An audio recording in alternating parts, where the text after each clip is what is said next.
Hey, Joan, I'm so happy to be here today and have this conversation around AI with you. Yeah, super excited to talk about AI as always. Can't get me to be quiet about I know. AI. That's true. I do think I do think there are a lot of conversations about AI today, and I know the team from Goop really wanted us to maybe share our take, given that neither of us Mhm. comes from a tech background really in any way. So I wonder if we just start there, Yeah, because I know your background's not technical. nope, not at all. Not at all. Yeah, I mean, I'm happy to start. So I am definitely not technical at all. I mean, I'm doing technical things now, which is why this time is so exciting for everybody who's building.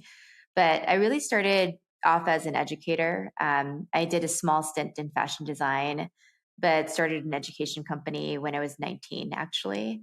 And man, if I had AI starting at Yeah. 19, I probably would have exited and IPO'd at 25. So You'd be retired now. Yeah. I would have been retired now. But I mean, yes. So, I mean, I didn't study computer science. I studied political science. I didn't intern for Hmm. Google. I interned for the Congresswoman.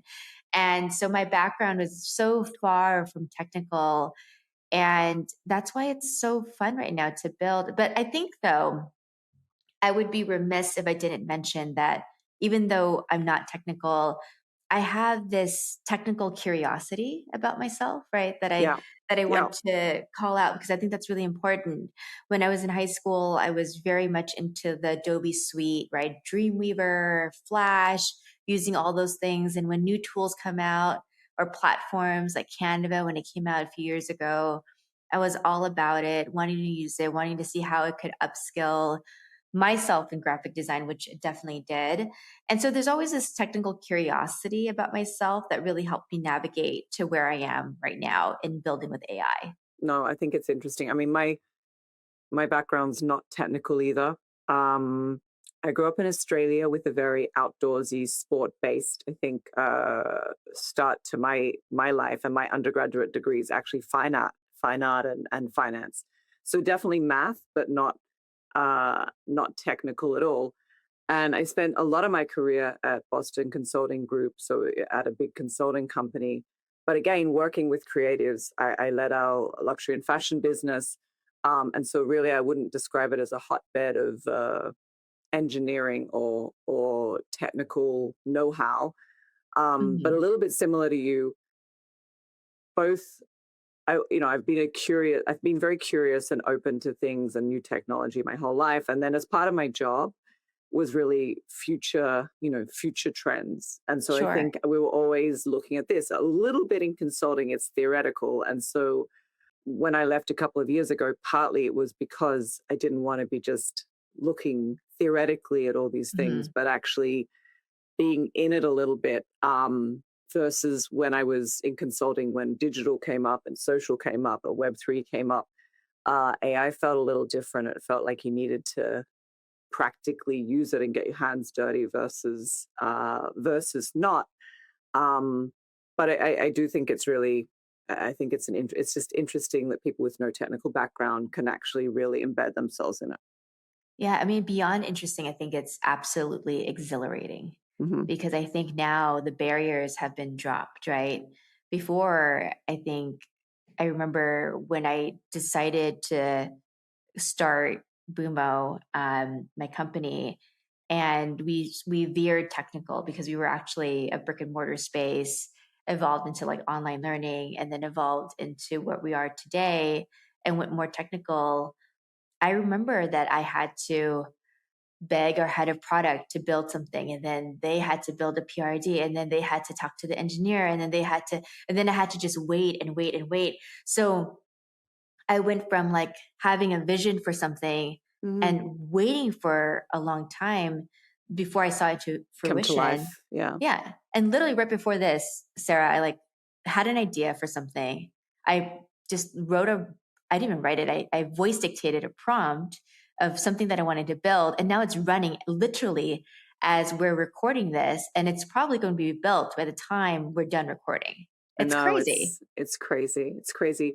But I do. I hope we can get to talk about Boomer, but I also, how did you start? Like, when was the first moment you realized that AI was different, that it was going to change the way you do things? Was there a moment or a series of moments? Yeah, I mean, I think, again, curiosity, right? Anytime there's something new, I get very curious. Like Hmm. going back to when crypto came into the foray and still here, and NFTs, I always was curious about what these new things were, right? Are they Hmm. hype cycles or are they mega trends? Like, what is this all about? And so I think the moment that I was able to, first it was of course like ChatGPT, right? I'm an early, like I think I was like a 2022 user, Hmm. right? And that was exciting, even though I hallucinated honestly like every other time and gave me like weird answers. But I still like the magic, the idea of it was exciting. But I think the real crazy unlock for me was when I started vibe coding and I realized that I didn't need to know code. I Hmm. didn't need to know TypeScript, JavaScript, Hmm. Python, any of those things. I just needed to be able to basically articulate my ideas, and not even in a sophisticated way. Hmm. I just needed to say what I wanted to build, and then I saw it literally built before my eyes. And I think I liken that to another type of experience that I feel like people would understand. It's like wanting to build a house, right? And but you're not a contractor, you're not a Hmm. plumber, you're not an architect, but you can just dictate how you want your house to be and literally see it build before your eyes. That is the magical feeling that you have in AI. And I'm sure, Sarah, you've had, I'm curious too, like where when was your entry point into AI? When did it really click for you? I mean, I think there's a couple, because the my entry point, interestingly, because I get asked this a lot, was not in a professional sense. It was Uh-huh. actually in a home life. Um, and I know you and I have spoken about this before, and we're going to get to it because you've kind of built a solution around this. But I was working. I have two boys, and I was just completely overwhelmed by house admin. So, school emails, sports apps, like, all, I don't know, for all the parents out there, all the different sports apps you're dealing with, um, just walls of emails and texts and chains. And actually, someone had said to me, "You can just like put this into AI and get it all Yeah. organized and make it so easy and calendarize it." And I did, and it Mhm. worked. And I felt that was a turning point. And then similar, I think a little bit similar to you, because I use Lovable. I think you use that amongst Yeah. other thing, which is a vibe coding tool. I think the first entry was the household admin basic. Um, the second, though, was Mhm. vibe coding, a little app I needed for the advising business that I was doing, just to keep track of times and expenses and different things. Yeah. And back then, I was typing in, not using audio, but typing in something and seeing something build, and then realizing how iterative it was and kind of addictive. I agree, was really showed you it was just a different level. Yeah, I mean, it is really addicting because I felt like I was never into video games as a kid, but I can imagine people who were, really addicted to video Yeah, yeah, games. yeah, This is how you feel like you're just like glued to the yeah. screen. It's so exciting. For those listening, vibe coding, it's a term that's very fresh and very new. It's nothing crazy. It sounds like a lot crazier than it is. It really is just telling AI what you want to build and it building it for you. That's truly what vibe coding is. It's not really coding. You're not really coding at all. You're just explaining. So don't over index like how complicated Yeah. that phrase is. It's actually just telling something what to do. Yeah, I mean, I made that mistake though. I think I I really thought that vibe coding seemed really technical. Like, you'd need to be an Mhm. engineer. It was a language like Python or one of the other coding languages, and I think that's a big mistake I made. I kind of waited to do it a little bit Mhm. because I thought it was going to be much more technical, and I didn't realize how much it was literally just writing an idea and then iterating on that idea. initially in text, and then I think both you and I use different voice to text Mhm. translation tools. So you literally, when we say you're talking to it, you're literally speaking, sometimes not even typing. Yeah. But that technical piece, I think I mean I thought it was going to be a bigger barrier than it was. Totally. And we talk about it all the time, Sarah, right? About Yeah, prompt engineering too. So I yeah, think it's not just you. I think externally, the way things are explained, because it is something that's technical, I think those that are technical trying to explain this technical thing to non technical people, 100%. they tend to make it technical. I mean, you said something to me last time about prompt engineering, right? Yeah, yeah. Yeah.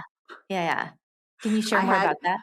Well, I think it was this story where I had when I was trying to start this off, I had a friend who is a coder.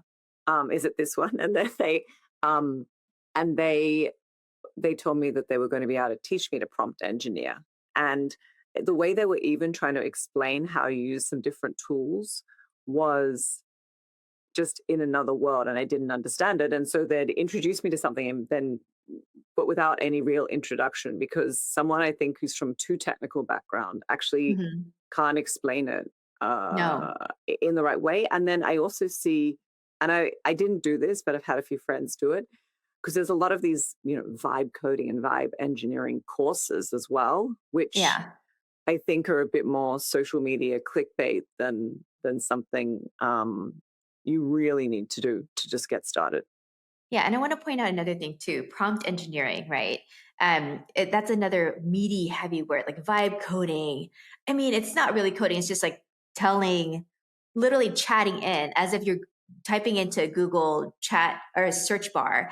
I want to build X, Y, and Z. Can you build it for me? And then that is basically vibe coding. Prompt engineering is basically the thing that you say, right? It's a Hmm. prompt. And I think actually that, and I don't like to use these sensational phrases like prompt engineering is dead, but it is dead because the thing is that you don't really need to engineer your prompts. Your prompts don't need to be very sophisticated. Mm-mm. And so, like Sarah, what you were saying is you can use these voice dictation tools. Like I use Willow Voice. What do you use I again, use Sarah? Whisper. I use Whisper. Okay. So you use Whisper, you're on the Whisper clan, I'm on the Willow Hmm. Voice Yeah. clan. And to everybody else, I mean, this is game changing because you literally just press a button and you speak. It's better than Siri or any sort of other voice audio platform. It really just takes your thoughts and cleans it up Hmm. and dictates it for you. And truly, that's what I do. Is I don't prompt engineer. No. I press a button, I say what I want to build, and voila, it's built. Yeah. Truly. Yeah. And the fun, it's so true. And the fun connection. I mean, I remember when I was first using Lovable and working out the vibe coding piece. I mean, I would use Claude. I would speak to Claude to tell it what I wanted to do. Mhm. It would build my prompt for me, and I would cut and paste it into Lovable and then iterate from there. So I think um, there's so much iteration, but to your point, it's just speaking and telling it, I think, what you want it to do. Yeah, because the rate that you can get better at making a prompt, the AI models are faster at just understanding your garbled messages. Yeah, yeah, Yeah, so I think there's a lot of like making something that's actually very simple, like over technical. yeah, I agree. Yeah, And then for you, this has really changed the way you work because you've built something around AI. Um, yeah. but I guess, can you talk a little bit about that? Yeah, yeah. So, as I mentioned earlier, a little bit, we went from a brick and mortar space and then went into something more technical, which is a search and book marketplace. Mhm. So, we were essentially before what was like the resi of childcare. You could search for childcare in camps and book it right away. What happened was when I went into this obsession with I thought about, wow, I've always built things under the premise of building a parent care company, taking Mhm. care of parents. And I really was there in this like front row seat of this incredible inflection point in technology with AI. And I was like, what better way to help parents than figure out an AI solution for this? Yeah. So I decided to just build an AI family assistant Hmm. named Benny, and really thought about how to build it. And the interesting thing was, I built it the wrong way the first time with AI. Hmm. So I launched something internally in December. I was like, this is it. This is the Yeah. thing that we're building. This is how it's going to be an app. Parents are going to log in. And then I built it, and I'm always user number one. I truly believe that, founders should be very obsessed with their products and 100%. yeah, and use it to the core. I couldn't get myself to use it for more than 2 hours because there's no way I'm going to, of all the things I log into, Google, Slack, whatever it is, I'm Hmm. not going to log into another app, right? That's too Hmm. much of a mental load for me. And so I thought about how can I build something that meets parents where they are? And I was like, where am I? I'm in my Hmm. emails, I'm in my text messages. Hmm. So we made it SMS. So basically, you text Benny, the family assistant, what you need. Benny can do complex tasks. It can book reservations for you. It can book childcare for you. We launched group texting too, so you could group text. I group texted with my girlfriends.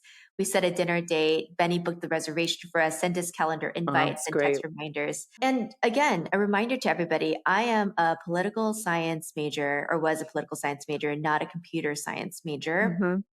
And I built the prototype by myself. By Yeah. myself. Yeah. Yeah. Do you think there's any way you could have done this without AI? Oh, 1000% no, Sarah. I mean, Yeah. I didn't even understand what different coding languages were. You Yeah. could ask me what's on your front end and what's on your back end for your tech stack. I can say this now without feeling embarrassed, but I couldn't tell you what that was Yeah. because I just was not technical. I think too many people wait until they're ready, and I don't know what ready means. And so the reality is you need to start playing and trying AI things before you're ready. I mean, similar to you, I use this in my family life, I use it in my work life.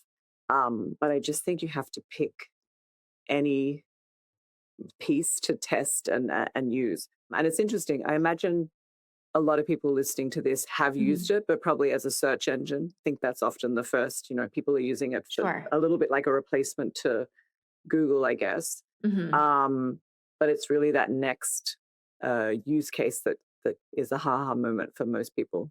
Yeah, I think using AI for orchestration, right, and Hmm. coordination, Hmm. I think is really great. And you'll get there, right? And it does start with just prompting and asking questions, right? What's the Hmm. weather today? Or make me a plan for my travel. But then just be curious and just push it to the limit of what it could do. I mean, again, I've been vibe coding for over a year now and coding a lot. But last night I built like a little bot in my Slack channel where I could ask questions and It's great. about the business, and it was able to pull information. And I could probably do the same for my family. I think that is a great use case. Yeah, Like dumping data or information in a place that you can query is a great use case. absolutely. But for everybody who's listening who's not there yet, it just starts with a simple prompt, and that's Hmm. for me. It was I think it's like finding a simple problem and Hmm. trying to solve it. I think I shared this with you, Sarah. Like at our school, I think most schools actually, they use this platform called Sign Up Genius, where Hmm. you can Yeah, sign up it's for not a volunteer. genius. Spoiler alert. Yeah. Yeah, it's like very We antiquated use it and as well. Yeah. not a great user experience. And the first thing I built was actually a replacement for Sign Up Genius, right? And it was just more of a fun project. And that's how I got obsessed. Was I created ways to get reminders, and I just kept on pushing. And maybe Yeah. it's also part of what people can do when they're prompting, right? Prompting meaning just writing things in and asking questions is, what else can you do for me? What else do you Hmm. think I should do? Right? And let it guide you too. Hmm. Well, I think that's it.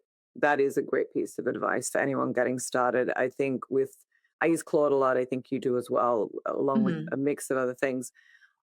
And the big unlock there is asking Claude to interview you around something that you want to do.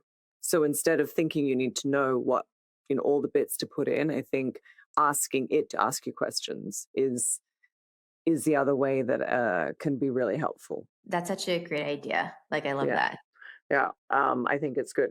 And so, I mean, there's some of the things that are going right. When you were starting out, what was the biggest thing you got wrong? Oh gosh. I think starting off, the biggest thing that I got wrong was like overthinking it a little bit, just like everybody else, right? So I'm just like everybody else, not who's non-technical, is overthinking it, being really scared. I think for Claude and Codex, right, which is Hmm. the version of Claude Code created by Hmm. OpenAI, I saw online all of these content creators that are AI content creators Hmm. opening up these like terminals, right? Those like little Hmm. windows where you see like lines of code being written Hmm. in this, like, black background or whatever.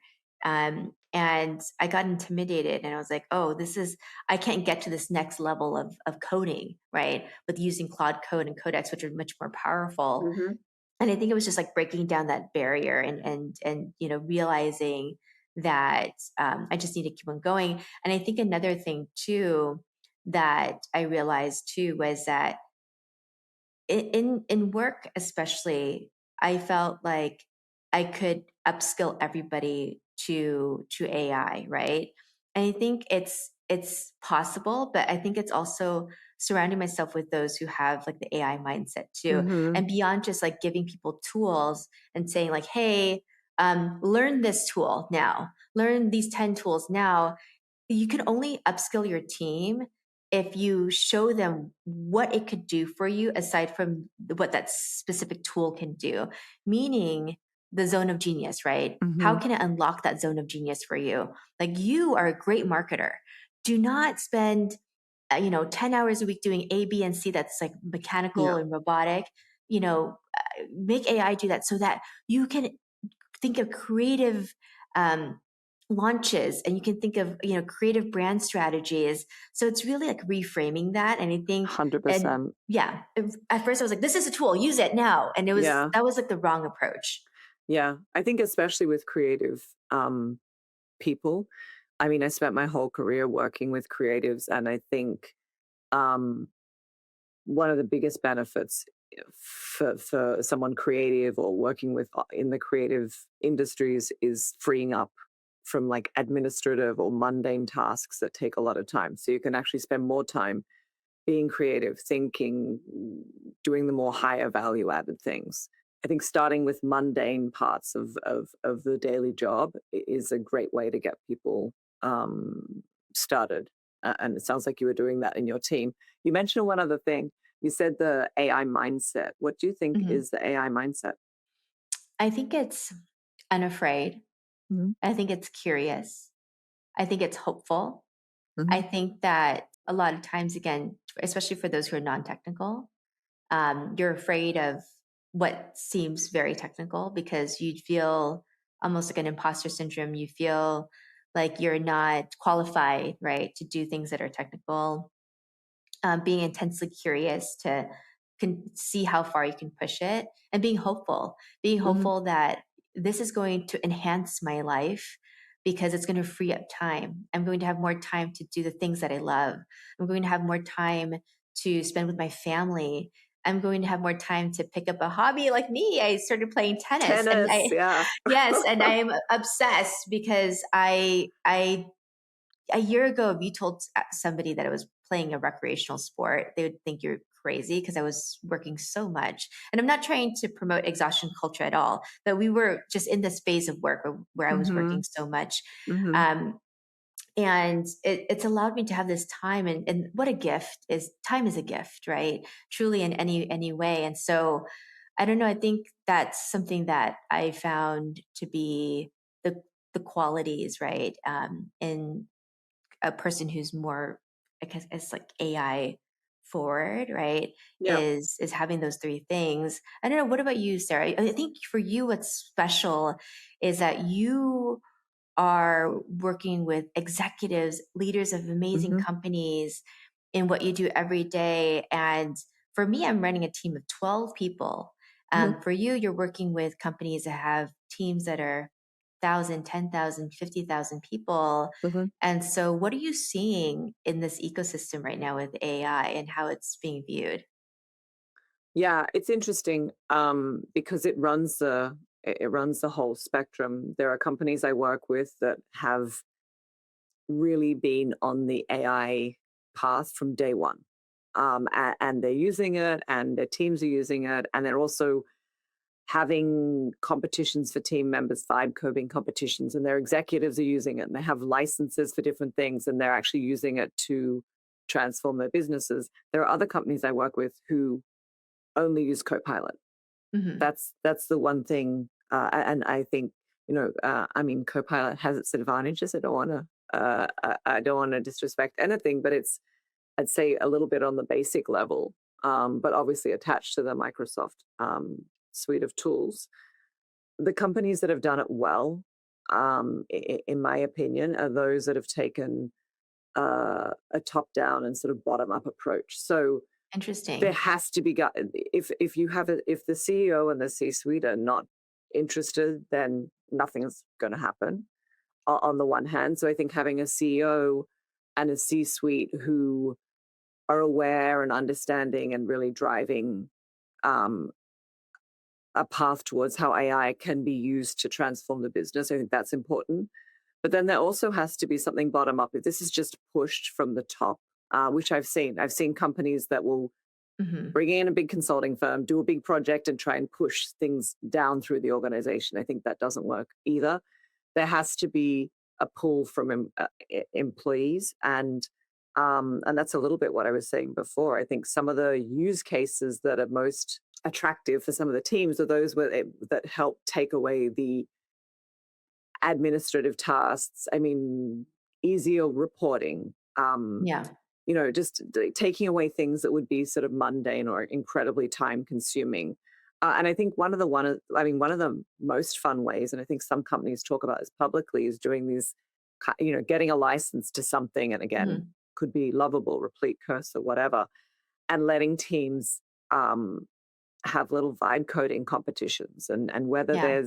whether there's actual cash prizes or whether it's just access to senior leaders. And you and I both know a few of these leaders who have really seen it be a way for teams to get their hands dirty, for teams to Hmm. teach each other things, and really stay up to date. I would say a lot of companies, I think, are struggling to scale use cases. So they often Yeah. find use cases that work in different teams. And then I think one of the trickiest things is determining what you would never use AI for, because there's a piece around what you can use Yep. AI for. And I think Totally. you and I talk about this a lot. Like there's especially when it comes close to creative businesses. Um, if you're a big creative luxury or fashion house, Yeah. taking a stand and saying we're only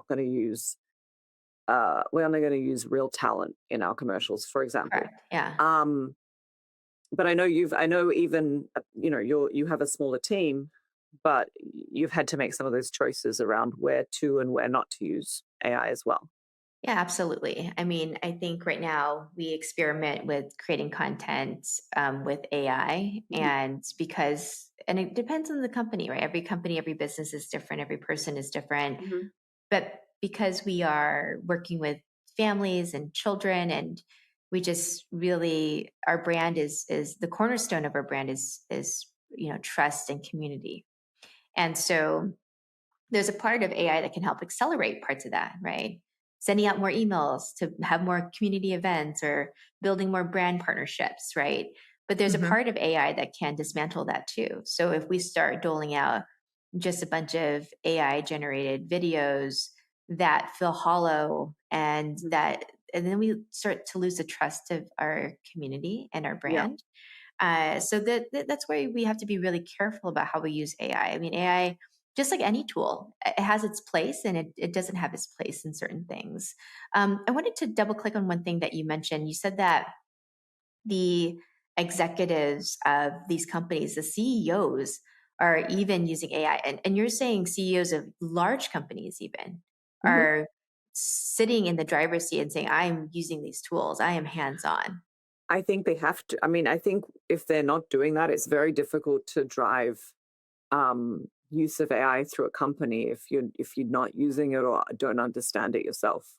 And again, companies are at such different stages of this journey, but I see some um, actually training their exec team, first to get people, whether it's on, whether it's a couple of different methods. It could be getting them actual training around using a tool and whatever. We've mentioned some of the tools today. It could be more like a Claude or Codex or one of these, or it could be on a Vibe coding tool.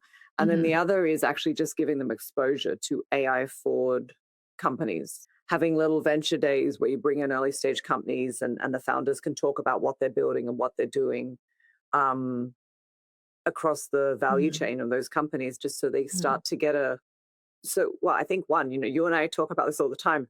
One of the biggest competitors to every company now is not another big company. Nope.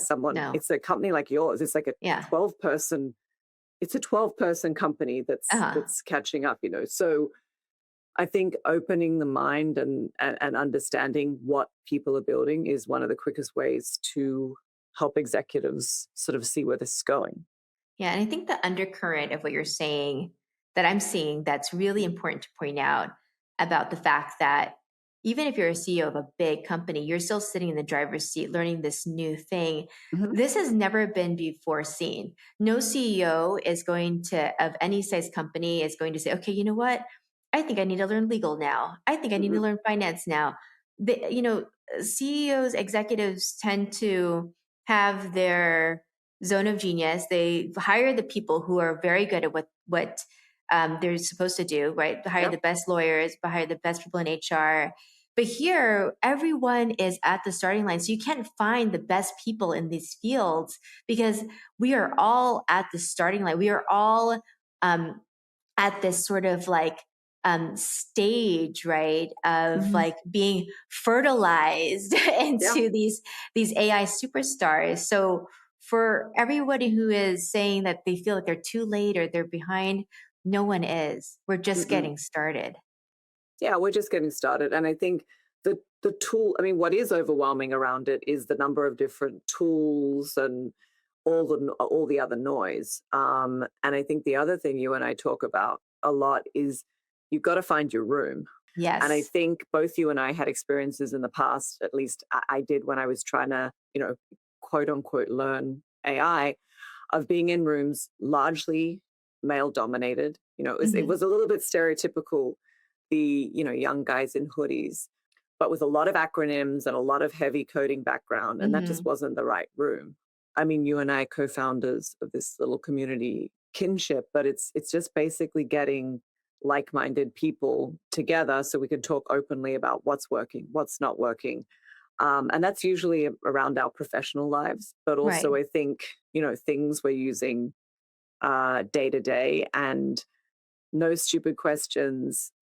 Everyone's at a different level. And I think finding your group of people who you can kind of Hmm. do this with. I know you even have like, don't you have something mixed with tennis? Like you didn't you do something like have a, oh, Oh was yeah, I I don't know if have it was yours, someone something else. called It was like, Founders Court. yeah, yeah, So where you had it's a people bunch come of together. founders playing tennis, and maybe we talk about a little AI. Yeah, We throw yeah. it in there. But it's yeah, it is so fascinating, right? Because a lot of us who are building, especially women, I feel like we're building in AI like really in solitude, right? And it's not Hmm. the way that we should be building, because the rooms where people are building together, they are rooms that we don't feel like they're not the rooms that help us thrive. And Hmm. I'll give you an example. Last week, on Saturday, or not Saturday, on Wednesday, I flew out to San Francisco, and I was part of an AI demo summit. Hmm. So I was one of maybe 8 people on a stage presenting a real AI workflow. I was the only female founder on Yeah. that stage. And all the other folks also who were demoing, brilliant, amazing humans, much more technical, honestly, much smarter than me, right? I will admit that on a technical front. Well, But yeah. after I presented, I had droves of women, the few women in the room, I would say maybe 25, 30% were women in Yeah. the room, about 200 people. They came up to me after and they said, your demo was the only one that I actually like really understood. And they're smart, Yeah. intelligent women. And it's just because things just need to be s- laid out in a different way when you're non-technical. And I think for us, when we started the Kinship AI Fellowship, which is our community again of other founders and builders and leaders, it was something that was just really like a group text between you, I like emotion, Gwyneth's part of it too, of course, like leading the fellowship. But it was really just like, let's just get a bunch of really smart people together. Let's Hmm. talk about it.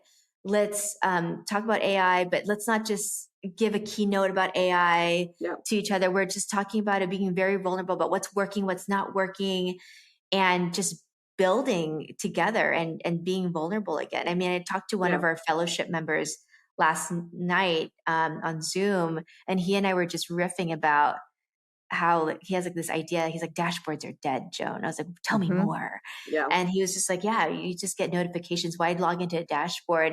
And I was like, this is revolutionary. So he actually motivated me last night to go build like this little Slack thing where I could like message it for data from our dashboard. I was like, yeah, dashboards are dead. I'm going I to love build that. something.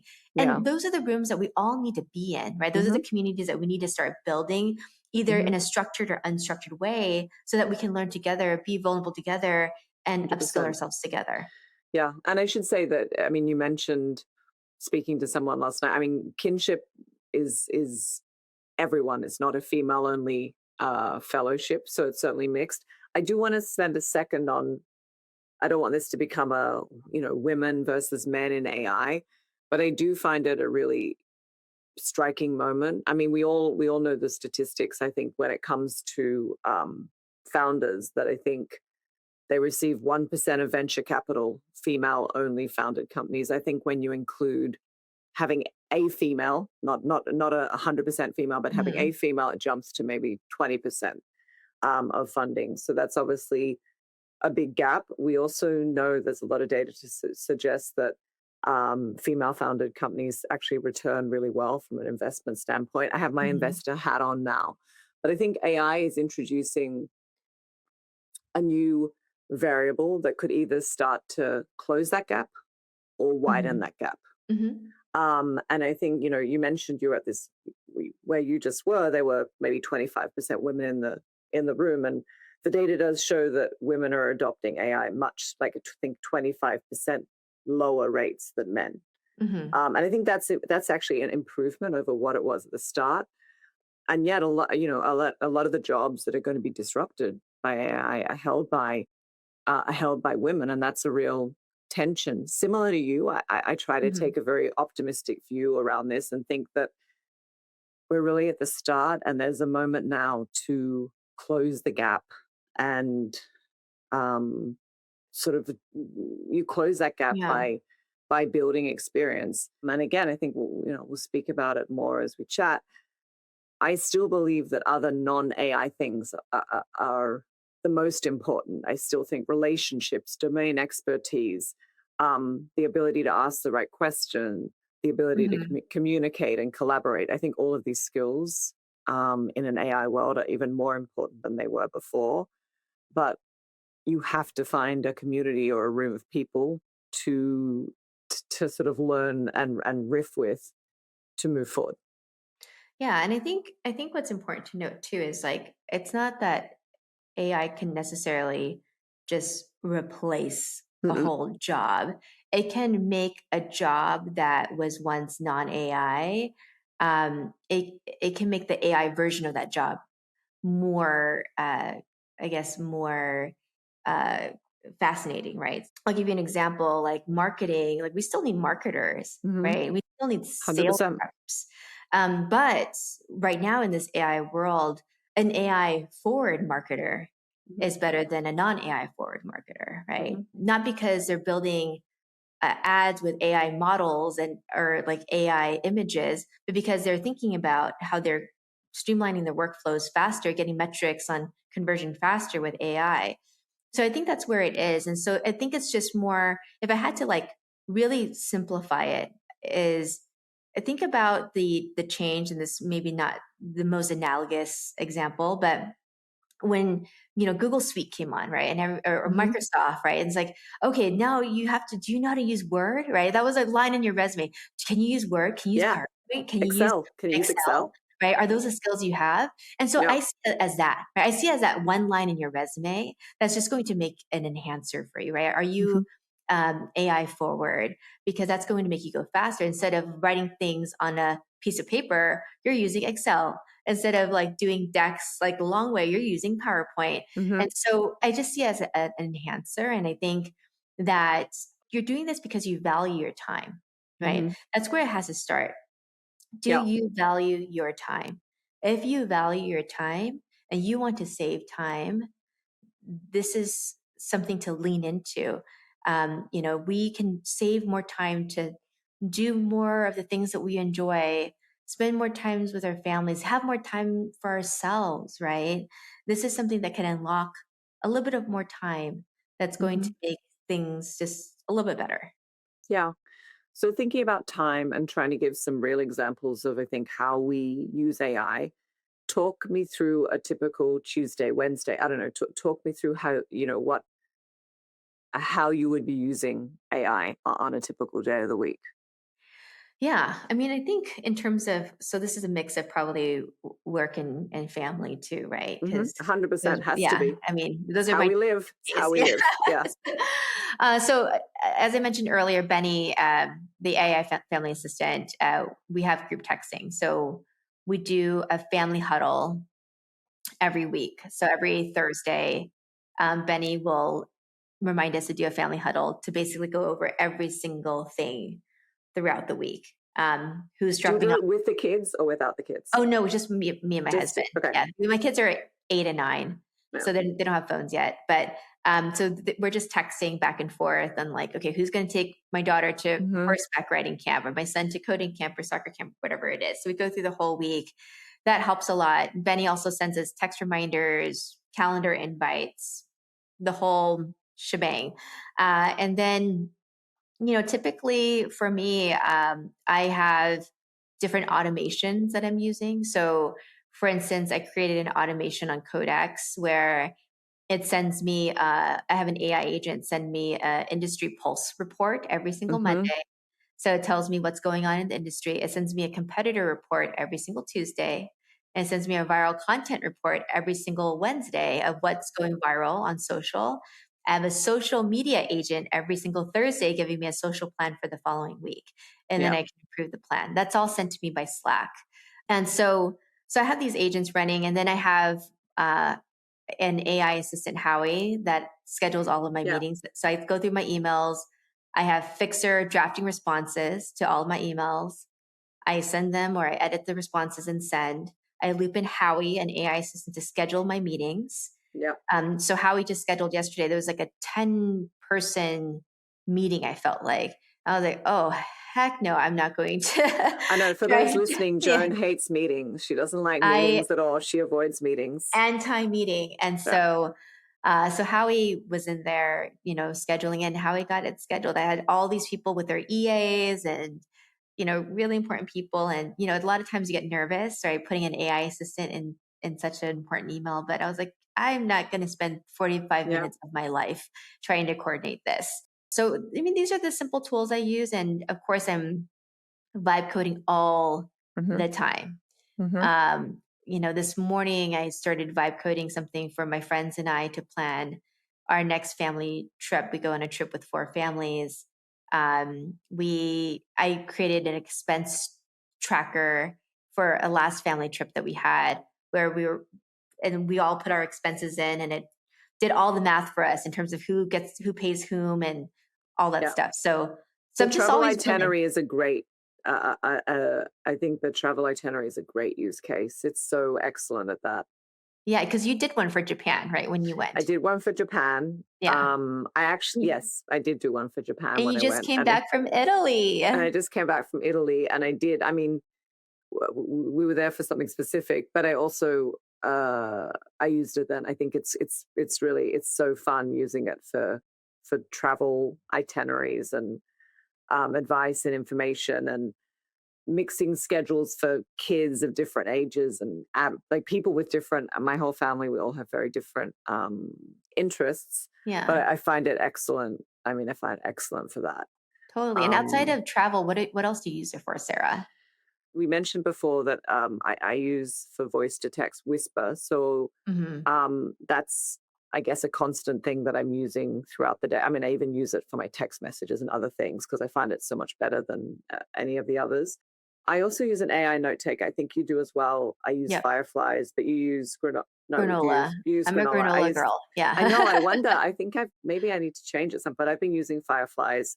But the point of a note taker is, I am in a lot of meetings. A lot of them are on Zoom, and just not needing to take physical notes, Oh my gosh. being fully Yeah. present in a meeting. And by the way, this could be, I'm using these largely for professional meetings, but this could be a school PTA meeting. It could be, it can really be anything. Hmm. And at the end of that meeting, getting a perfect summary, a list of to dos you can send out Hmm. to others. And so I think each morning I get a daily digest from Fireflies reminding me and checking in that various things, various tasks and follow ups from past meetings have happened. Um, and then, I mean, I'm, a little bit different Hmm. workflow from you. I'm mainly doing investment research and advisory, and I use it all throughout that. I mean, Yeah. things that I would need analysts to research. I mean, building decks, I never want to build a PowerPoint deck ever Oh again in my no. life. So Yeah. I think using and actually we've been speaking a lot about vibe coding, but Hmm. vibe coding a, a deck, whether you're doing that in something like Canva, whether you're using Claude Design, just telling it what you need on each different page, uploading data if you need it included, that makes just a tremendous difference. So I think for all those work things, I'm using, research, analysis, summary. Um, I use it for writing, but I'm very specific that if I write anything, whether it's a report, a LinkedIn post, whatever, I always write Hmm. first drafts myself. I don't know if Yeah. everyone still does that, but I feel like I definitely I don't do have to. that. Oh, so I really, maybe I'm too old school and I'm showing my age. I always write my draft myself and I really use it much more um, as an editor. I just can't, I've tried to do the other way and I feel, I don't know. But anyway, so I usually start with my own, I start myself, but I use AI for all the editing. And then I think I mentioned the few apps I use day to day are things I've built on Lovable, whether they are, tracking timing and time and expenses, other Hmm. things. I mean, the other thing someone asked me the other day, they're like, what's something you would never, ever do again? And I said, I would never, you just mentioned expenses. I would never manually reconcile expenses. I Yeah. mean, the power of, and this is a great first use case if people aren't doing it. Whether it's for a family trip, for taxes, I don't know, for your work, whatever, Sure. literally dumping expenses in a folder and having AI summarize them, resave them, categorize them, like it in a matter of minutes is, Hmm. it's such a mundane and boring and not sexy use case at all, but really A um, huge time saver. a huge time saver. And Yeah. I mean, you hate meetings. I hate admin. I hate Oh, I reading hate. school emails. I hate looking at kids' sports apps. I hate scheduling things. So for all anything admin, I really try and use it for that. Yeah, no, that's fascinating. And I'll double click on one thing. Granola. The reason why I use granola is because it has little recipes, and Hmm. it actually has a recipe that I use called Coach Me Matt, Oh, and then interesting. it's an executive coach. So basically, granola transcribes all of your conversations, whether Hmm. it's online or on in Yep. person too. So if I'm Yeah. in person, it'll run and it transcribes everything. And when I click on the button for the recipe, I take a deep breath and I click on it because Matt is brutal. So Matt will give me the most straightforward feedback that I really need to hear. And, before I had an executive coach that was giving me feedback. And I Wow. think there's pluses and minuses to both, right? Yeah. But the coach Obviously, is not in your meetings with you. That's the difference. exactly. So Yeah. Matt was the one that told me I was in too many meetings, Oh, Sarah. wow. That Matt has fundamentally changed my life. And so now I'm Well, anti-meeting because Matt says that I shouldn't be in meetings too much. Matt also told me that I'm vibe coding too much. which is And so, true, which is which probably is true, true. which is probably true. I think I'm at like 7 million lines of code Oh now, my God. but I do love it so much. It's a hobby for me. I don't have other hobbies aside from tennis. So it's tennis and vibe coding. I'm glad you have tennis. Yeah, I'm glad too. Then I feel a little bit more sane. That Yeah. I get some Yeah. sun. Yeah. Exactly. Um, yeah. I think yeah. So it's all those things. But I would hope, I don't know, I worry for someone listening, it sounds like a lot of things, but I think the main takeaway here is to just start with one thing. And then, by the way, I mean, I've had friends who I've given advice of where to start, and I've had a couple of friends, very few, but who Hmm. start and they try it and they actually don't want to, they don't like it, they don't want to do it. And I think that's fine as well. But I also Yeah. just think it's important to know what you're saying no to. Um, but I would say most of my friends who, because I think in a professional sense, it's different. People have to start doing it, and there's a different motivation. For those who are thinking about it more in their home life or their personal life, Hmm. I think you have to feel the productivity and feel the change to then Hmm. really become addicted to it. Yeah. Time. You want your time, right? Hmm. It gives you time back. Yeah. And that's just so important. And I think for me too, I get a lot of DMs, I get a lot of messages, I get a lot of texts from friends of friends, or just people who follow me, and they are always intrigued by how do you start? You're so quote unquote so good at AI. Yeah. It's really not about Which you being good are. at AI. I mean, I think it's about being curious, right? It's Yeah. about being really intensely curious. And Yeah. so that's something that has been really interesting to me. And my schedule at a point was getting filled with all these like 15-minute meetings, like talking to Oh people about God. AI. And so I was like, oh no. And so Moj and I actually decided to start something called AI Maxing. Hmm. It's a course, 6-week course that we're launching. It's going to be very approachable. It's going to be very digestible, and it's going to be really exciting for me to be able to teach other people about AI in a hands-on way. And so if anybody's interested, you could go to joinaimaxing.com. Maxing has 2 X's, and use the code goop, and you can get 10% off the course. Would love to see more women joining the course, and would love to meet more women who are excited to build. And I love that. And I can certainly attest to the fact I always joke that Joan is saved in my phone as Joan AI Queen. That's actually how she's saved in my phone. What a Because compliment. I think, well, because you are the person that I will reach out to if I have questions, or I'm looking. I think the last one I reached out was trying to work out a new CRM to upload everything to. But I strongly recommend. I think I also love that you're finding a way to do this a little bit at scale, because you're clearly in too many meetings all the time. Yeah, Matt will probably tell me that I'm in Yeah. too many meetings again. Like, you're meeting with too many people about AI.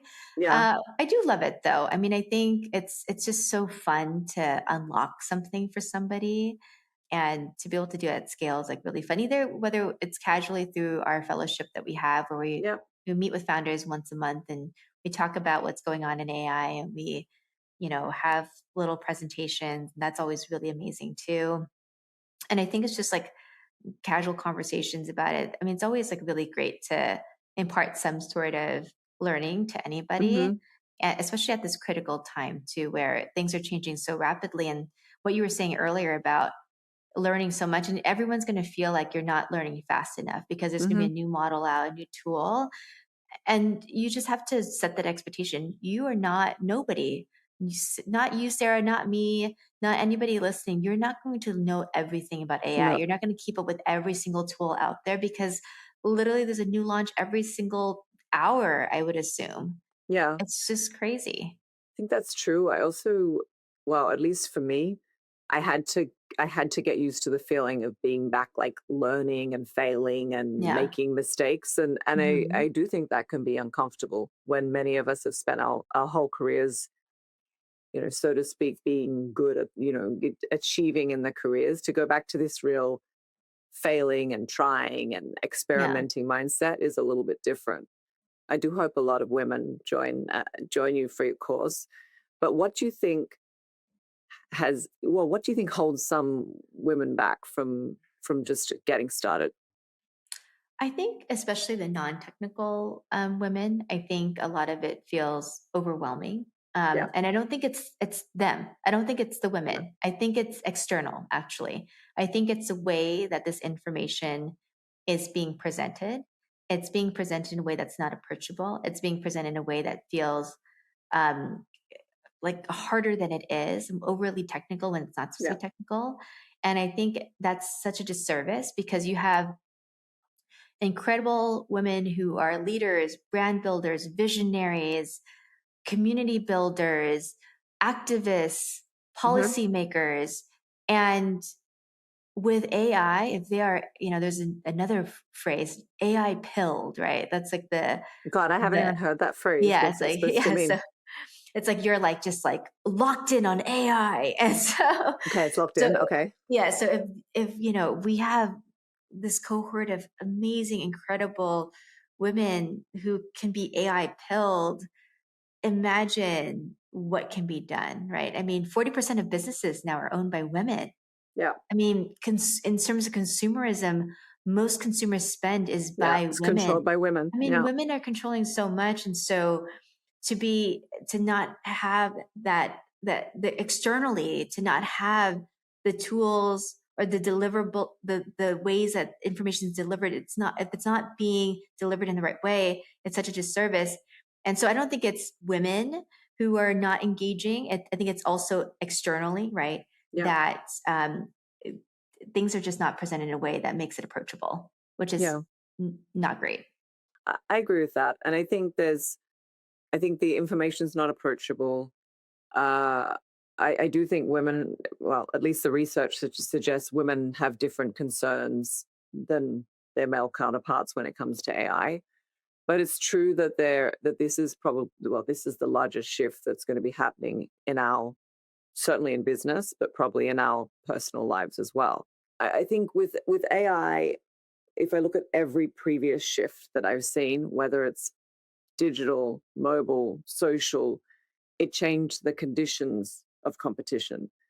But this, AI is actually changing the unit of capability itself. Like one person, one founder, one Hmm. team can conceive of and execute something that's fundamentally expanded. I think Benny's an example of that.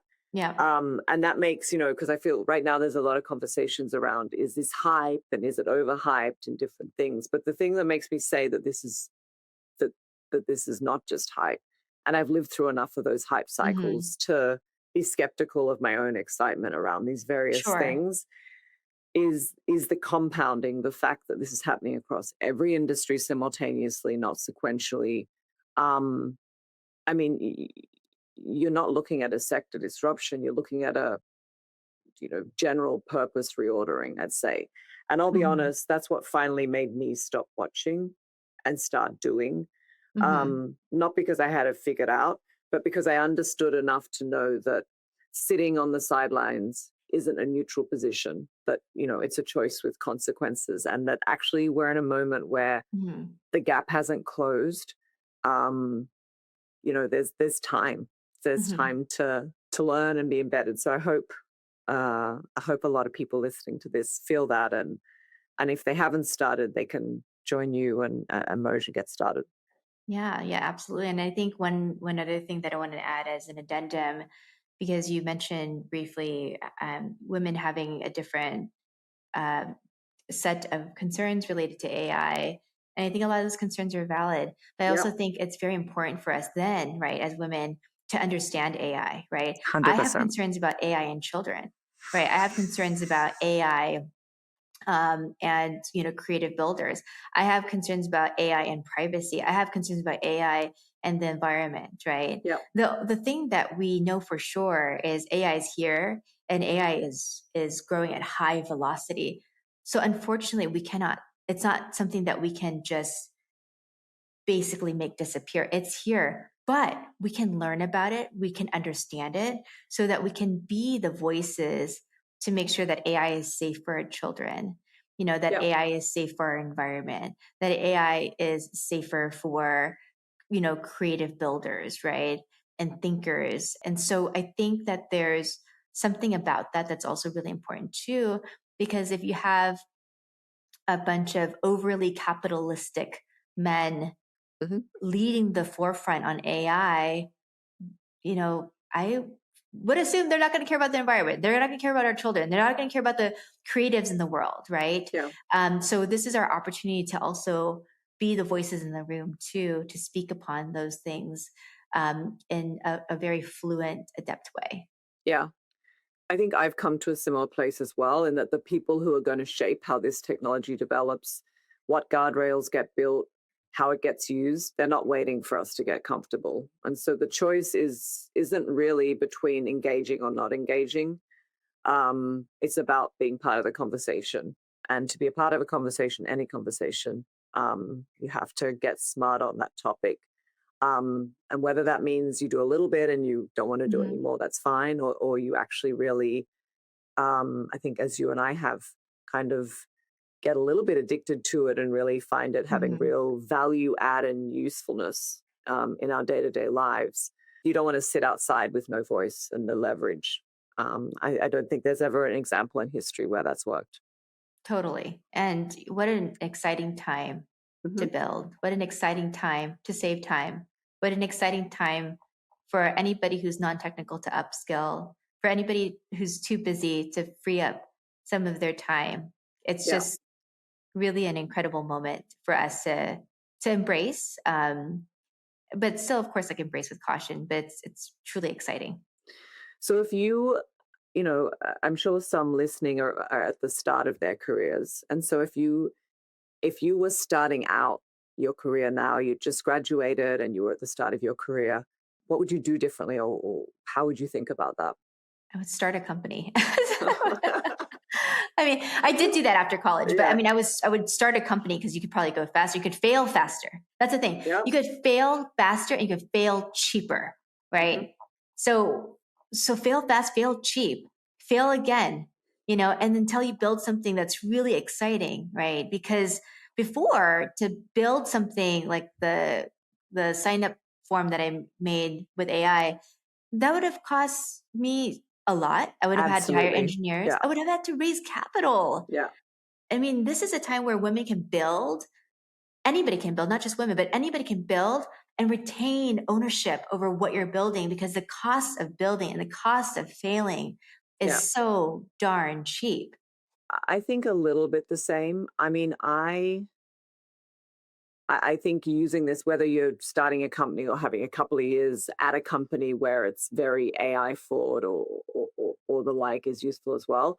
I also think some of the skills that I think maybe when we were growing up, or even when we were going through university, were probably soft skills, Yeah, are now more important than ever. So 1000%. um, relationships and I hate the word networking, but relationships and networking, I think taste, or I mean, you can't really, I guess, learn taste, but making sure from a creative standpoint that um that muscle is developed.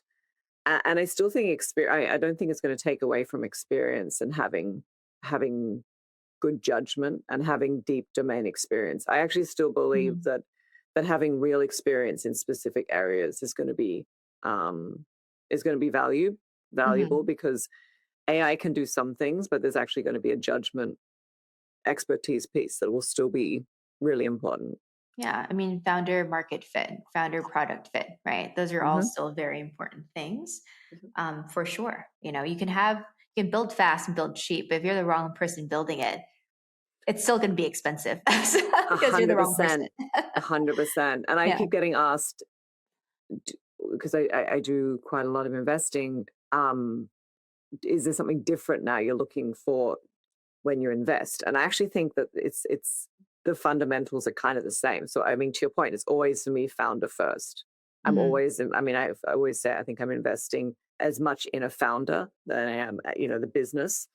Um, and then I think I think the one thing that has changed is whether there's a competitive, how big is the competitive moat around a business? Because the one thing AI is changing, as we've been speaking about, is the ability for new companies to pop up and do the same thing. So I think the, investing in businesses that actually solve real consumer market problems, which is the same thing that I think as we've always done, and really still focusing on the founder means it hasn't changed as much as you would have thought.